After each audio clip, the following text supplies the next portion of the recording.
All over Melbourne, neighbourhoods are changing. Gentrification is defined as renovating or improving an area so that it conforms to middle class taste. So, how and why does this happen, and where can we see it happening? The process of gentrification can be slow, but over time it will increase property value as new houses are built and trendy new coffee shops pop up. In many areas in Melbourne, the rental market has become increasingly expensive, so even moderate income earners are seeking out lower rental costs. While the price of living goes up, many lower income families can be displaced from the area, so there are potentially more negative outcomes for existing residents. This means that families can be pressured to move further out, far away from their jobs and away from the neighbourhood that they have come to know. They can be negatively impacted by increased commuting times, isolation from their communities, and less time spent at home with their families.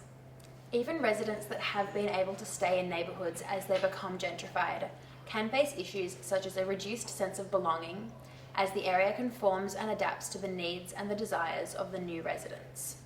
Long-term residents may see a change in neighbourhood norms and an increase in police presence in order to make new residents feel safe. In Melbourne, gentrification seems inevitable as our population increases and our society moves forward. So, Sophia and I decided to take a closer look into who gentrification affects, both positively and negatively, and where we can see it happening. 8.5 kilometres north of the city, Preston is a multicultural hub of arts, food, culture and community. Originally known as Chicka Chicka, Preston was settled by the Wurundjeri people of the Kulin Nation an estimated 20,000 years ago. In the 1950s, an influx of European settlers saw the suburb filled with Greek, Italian and Macedonian flavours. The 1980s saw Asian refugees ameliorate the palate of the area even more. Today, Preston continues to exist as a rich cultural melting pot for families and singles, young and old. We came to the nearby Preston markets, the cultural heart of the community, to ask the neighbourhood residents how they see gentrification showing its face in Preston. There's a real shift happening with younger families and young couples sort of moving to the area. The demographics also changing, and lately we're seeing a lot of younger people coming into. It's changed a lot, and a lot of young families come through as well. The demographics have changed, people have changed. We're getting a younger crowd in here again. I think there's been some new shops that have opened up that have brought in a different crowd. The old crowd's still here, but it's nice to see a bit of a change as well. So, how have Preston's residents been affected financially? Preston's population grew by almost 10% between 2011 and 2016. Its median weekly household income almost doubled over 10 years between 2006 and 2016. In 2006, median monthly mortgage repayments were $1,300, roughly on par with the nation's average. 10 years later, in 2016, Preston had jumped ahead of the nation's average, with a monthly median of nearly $2,000. That's a few $100s more than the Australian median. The Melbourne median house price currently sits at roughly $810,000.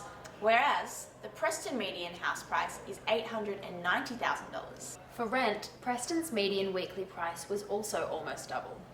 In 2006, it was $180 and it jumped to $350 in 2016. The number of Preston properties owned outright has dropped by 20% in the last 15 years. So, what do all of these numbers mean? It may seem like housing prices are just going up as the population increases and expands across Melbourne, but there's actually a murkier history behind it. The difference between urbanisation, which is the increase in the proportion of people living in towns and cities, and gentrification goes way back. Historically, neighbourhoods that become gentrified were once financially neglected and disinvested by both the public and private sectors.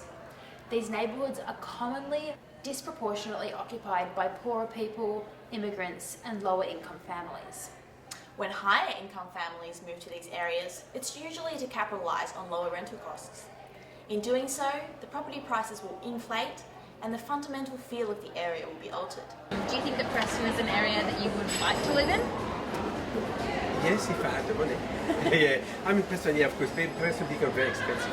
So I wish I could live next to a market So, yeah, why not? I think it's more, upmarket now. Upmarket now? Yeah. Preston's definitely more affordable, so it's attractive in that sense, and there's a lot popping up here. I quite like Preston, so I can see myself living here for sure.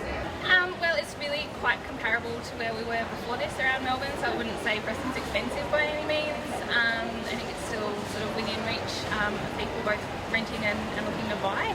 From what we can see of Preston, it seems to be joining newly gentrified suburbs such as Richmond, St Kilda and Footscray. In Australia, the roots of gentrification lie within our colonial past, with the displacement and the genocide of Australian people.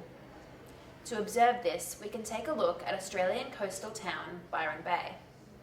Just like Preston, the traditional owners of the land were Indigenous Australians, the Arakwal people of Byron Bay. They passed their knowledge of the land down through generations, but their lives changed dramatically with the arrival of white settlers. Gold miners arrived in 1870 to mine the beaches. European colonisers claimed and cleared land for grass or for crops, and native animals were replaced with cattle and sheep. The Arakwal people found it increasingly difficult to use the land's resources as they had been, and they were pushed further out and they were displaced. Between the 1970s and 80s, Byron Bay was known as a small hippie town without too much development. However, since then, Byron Bay has made a name for itself as a holiday hotspot, housing affluent celebrities and Instagram influencers. It is now the most expensive place to buy a house in Australia and has averaged a double-digit growth in price every single year for the past 2 decades. Indigenous people who have managed to stay in the area have seen Byron Bay become gentrified more than once. Similarly, Preston is seeing the displacement of long-term residents as the neighbourhood changes. I'd say good and bad. Not entirely good, but there's good and bad that's happening. I think the market's a really good example of the multiculturalism that still is here. There's still quite a diverse customer base here at the market. Yeah, it just keeps getting busier. Saturdays and Sundays are always crazy for us, and it just keeps going up, which is great. Thanks for listening today, and we hope you found this information valuable.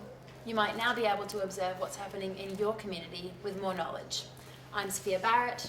And I'm Eleanor Wilson.